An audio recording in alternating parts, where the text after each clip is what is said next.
خب دوستان، بریم سراغ آیتم هایی که شما بیشترین مشکل رو توی محاسبات حقوق دستمزدیش داری.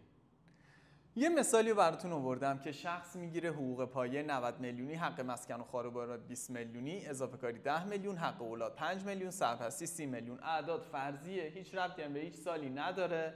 شما باید بر اساس آخرین بخشنامه حقوق دستمزد منتشره بیاین حقوق مزایای کارمندانتون رو حساب کنید. پس این اعداد هر سال فرق میکنه. شما باید فن رو یاد بگیریم و این جمعاً ناخالص حقوق مزایای 30 روزه شخص شده 155 میلیون.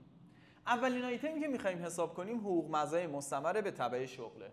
دوست من 70% چالش یادگیری حقوق و دستمزد تو این آیتمه.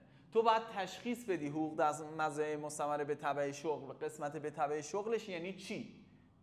ببینید ما یک سری مزایا داریم مثل حق مسکن و خاروبار، مثل حق اولاد، مثل سرپرستی، حق جذب، بدی آب و هوا و یا عالم مزایای دیگه که اینها به دو دسته مزایای به تبع شغل و مزایای به تبع شاغل تقسیم میشه.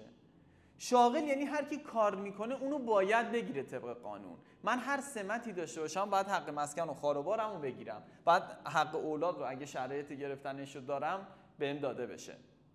اما یه سری آیتم ها هست فقط به خاطر اون پست و سمتی که به من دادن بهم تعلق میگیره، مثل حق سرپرستی. خب حالا با این اوصاف بذارید من یه دونه اینجا حق مأموریت هم اضافه کنم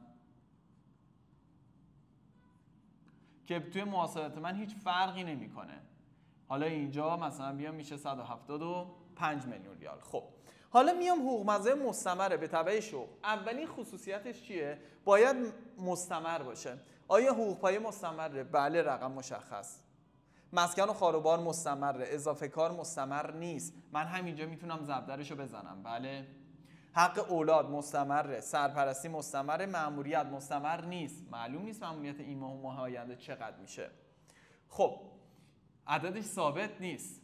پس کدوم آیتم ها مستمر بود مشخص کردیم. در ادامه میگه به تبع شغل باشه. حقوق پایه که حقوق هستن مشخصه، بله تیک میخوره.